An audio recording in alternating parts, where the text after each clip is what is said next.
it's truly an honor for me to introduce a distinguished leader whose contribution to our nation are truly unparalleled. General Arun Kumar Sahni is with us. General Sahni is a highly decorated and highly respected figure in Indian military history with illustrious career spanning 40 years of dedicated service. He has held numerous key positions, including service as the General Officer Commanding in Chief of a major operational command in Indian Army. His expertise extends across strategic and operational domains, making him a authoritative position on the national security and the strategic leadership. Currently, he is serving as an advisor to Tata Advanced Systems Limited. General Sahni applies his profound knowledge to realms of national and cybersecurity, counterterrorism, and the integration of cutting-edge technologies. So, I would like to invite you, sir, on the stage to have a few words. Thank you.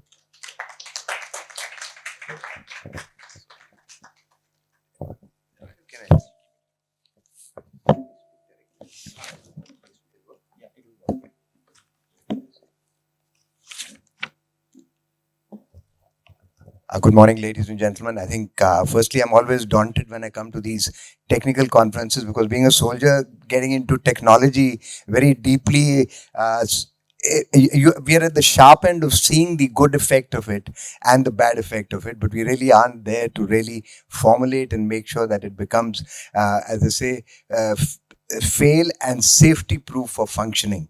But I'm delighted here. I have to thank Mr. Godse, I have to thank Devesh, and I think Rockwell for actually having got us all out here to be together to be able to discuss a thing which is, I think, of immense interest. And I think the right time for us to get into that kind of debate and discussion so that at least the right pointers are put in place. Because I think the only thing that I learned while I was in service and now over the period of time, cybersecurity needs to be inceptualized and instituted at the stage of design and functioning. And I think India is really at that stage as far as industry is concerned. I think all of us are part of a generation, at least I am part of a generation, and maybe some of the others whom I can see with a little bit of gray hair, who are part of a generation that has seen tremendous changes in the last about 2 to 3 decades. I think I looked at my transformation moving from the armed forces, looking at functioning in a corporate environment, seeing how industry finally works, because here we were always cribbing about things not coming out the best that we wanted. Now you actually saw that the challenges that exist within the manufacturing space for them to be able to produce this. And especially today for India, it is very critical because you're at that real turning point or at that cutting edge stage where you actually transit really from being just a user and an absorption of new technologies and systems to be actually part of the formulating and the rule-making body and the inceptionalizing and conceptualizing and ensuring that those kind of events and items are available to the user so that it continues continues to be effective as changes continue to take place. What do I say on a subject like this? So I did a little bit of reading and I just looked at how do I approach this? And maybe what I will try and do is I first try to understand myself, the changes that I have been, which have been mentioned by both Mr. Godse and now by Dilip Shani. I mean, the only common thing that we have seems to have a surname which is pronounced the same manner, but the surnames, the spellings are a little different. What do I say? I looked at 3 things. That today, yes, undoubtedly, like it's happening today in the defense forces, we are absorbing new technology equipment that is coming in. And our biggest challenge remains that with all these interconnected devices that are coming in, and as we are moving towards a network-enabled and a network-centric armed forces, how do we ensure the safety and security of these? There was an incident that happened. I remember about a year back when I was in 14 Corps, that is in Ladakh. This is just post the 2020. And we had some of these youngsters from the cybersecurity domain who had gone down and actually created a mirror site as far as 14 Corps headquarters was concerned. Within a matter of 1.5 months, they had over 1.5 million attacks to identify and penetrate into the command and control centers of what is there in 14 Corps and the troops that were deployed. So I think the essential requirement of being able to understand and see that cybersecurity is weaved into the design stage is extremely important. And I think when I look at what we see in the armed forces and what I've seen now in the industry, I think what I've noticed today in Tata is when I look at the legacy equipment being manufactured, which are the vehicles which come out from our Tata Motors land systems. When I move to Tata Aerospace aerostructures and see build to print kind of functioning, which is happening, say, for the Lockheed Martins or for the Airbuses or for the C-17s, you see a different stage of technology which is being utilized in the manufacturing processes. And then you come in now to what is happening in Tata Technologies, which is looking at making of the iPhone and transiting now to a stage where you've got the fabs and you're going to have the semiconductor industry coming in. So I think you're seeing a whole spectrum of Industry 3.0, which was really the automation. You're seeing this functioning of Industry 4.0, which is talked about being a combination of automation and digitization, where you're looking at sustainable processes, you're looking at resilience being built in. Then you're looking at this collaborative setup, which is what is happening today on the, on the floor shops that I've seen. I went to one or two of these new mid-income, middle level industrial corporate houses where they're looking at work that is being done as far as space technology is concerned. And there you've actually seen things which are looking at a collaboration between the men and machine working together. And that's what Industry 5.0 is talking about. And then when you're looking at smart manufacturing, I think today all of us are conscious of the fact, Mr. Godse talked about Tesla, you talk about any of the systems that today you have, you're actually looking at the functioning of IoTs, you're looking at the IoT TT, which is coming, that is the industrialization IoTs that are coming in. You're looking at sensors, you're looking at a feedback loop in the manufacturing processes so that you can optimize your functioning and get better products coming out.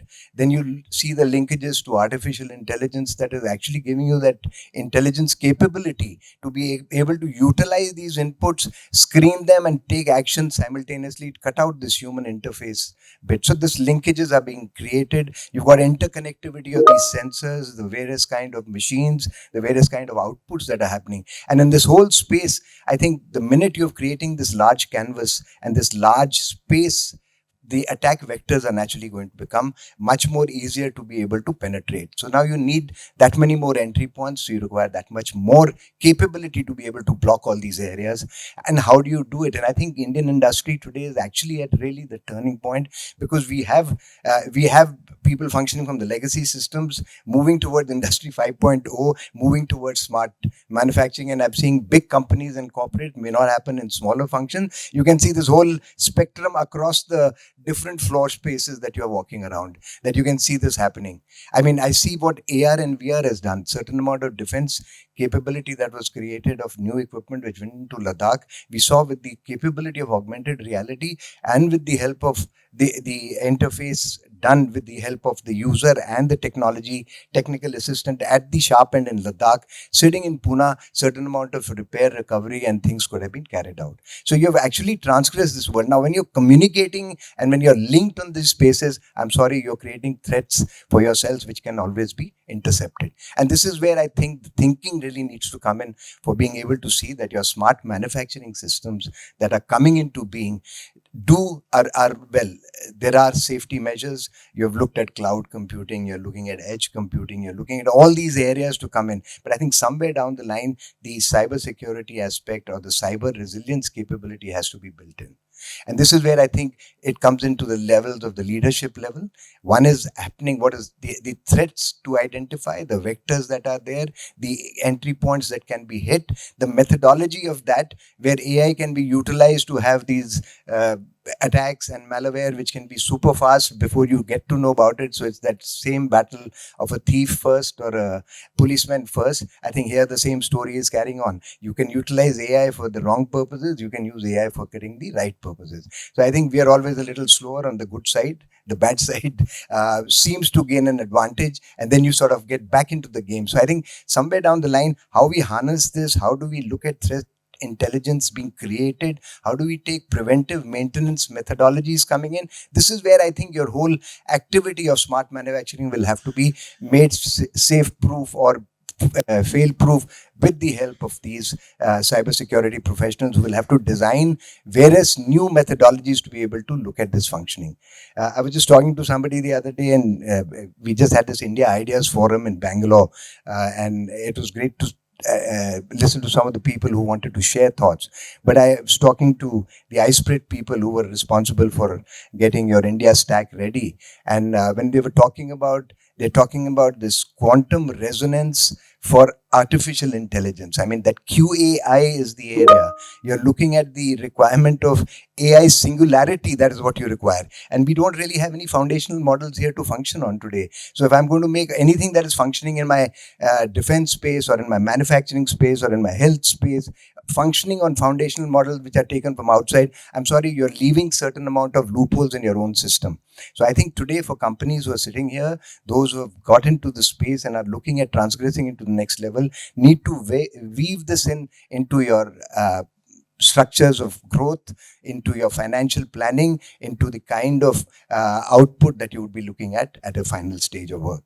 But what do I say as far as the work is concerned? I think today, if we see the kind of threat that exists and we see the kind of challenges that are coming up, I think the measures that require have to be at a multi-stakeholder level. So you've got the government at the top level, which will have to ensure policies are favorable. It will have to provide, like we have seen for the Atmanirbhar Bharat action to be looked at, whether you're looking at EV space, you're looking at health space, you're looking at defense space, you're looking at, I would say, incentives being given to people to come in. So I think today, cybersecurity companies who are working at the niche level, the startups, need to be given some kind of a protection and some kind of a special recognition which will meet and address their concerns. So I think the government policies will have to come in. People who are the technocrats who are functioning will have to set the framework right for people to be able to work in that. And then I think subsequently, as you're going down the line, you will have to have companies who will have to look at investment both in the R&D aspect and look at investment as far as when you're setting up your smart manufacturing setups. I think this is where it'll have to work.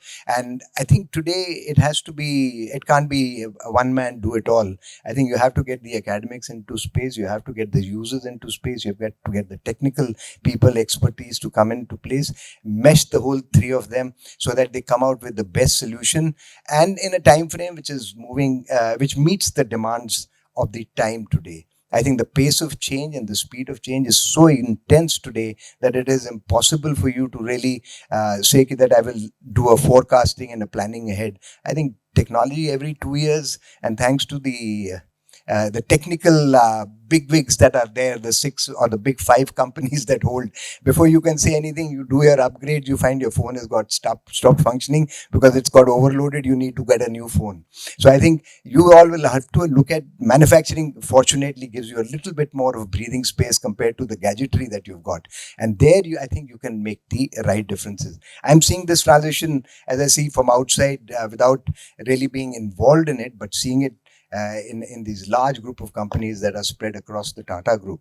And I see this kind of change happening. And I think there's a slow, gradual upgradation at various levels to be able to meet the challenges. And I think I now understand the word which I never understood used to be the ROI, return on investment. So I can put in that much and I need to get something which looks green at the end of the day. Otherwise, everybody is in for trouble. People who are at the executive level, people who are at the financial level, and people who are at the operational level. I think the whole lot of them have got pressures of their own. So I think this ROI has to be worked out. So this balance will have to be maintained, and that's where the industry comes in. Undoubtedly, the landscape in India has changed. I think this public-private partnership between academia, corporates, users has really transformed. I look at startups that the Indian Army has set up both in Pune and in Bangalore. We've got a large number of people being facilitated and supported. So anybody who's looking at issues which actually makes a difference to people like us, where you've got these high-end equipment coming in, we are looking at swarm drones, you're looking at robotics coming in, you're looking at drones which can carry your weights, you can looking at all these ecoskeletal kind of activities. I think they all can be fidgeted around. It was now earlier a problem of having a machine, a pacemaker in your heart, which can be fidgeted to make sure that you get knocked off faster, which was always a threat.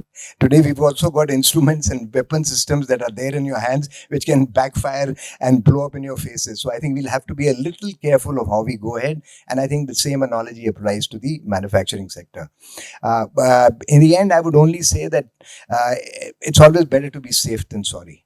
I think we have to look at, as we talk about in the army, level 1, level 2, level 3 impacts that could happen, and be forward looking to ensure, suppose this happens, what do I do about that? I mean, suppose this doesn't happen, then how do I react? And I think this kind of to build in resilience and to be able to build in this kind of capacity in manufacturing sector, I think you all will have to start looking at it yourselves. You will have to carry out your own risk assessment. You'll have to carry out your own red teaming exercises where you look at how do these threats can manifest and how can they impact you? How does it affect your production lines? How does it affect your outputs? Create those risks. After you've done those exercises, you will be able to actually work out, I would say, what we talk about SOPs in the army, standard operating procedures. You would be able to set out protocols for yourselves of how to deal with various effects in a faster and a more effective manner.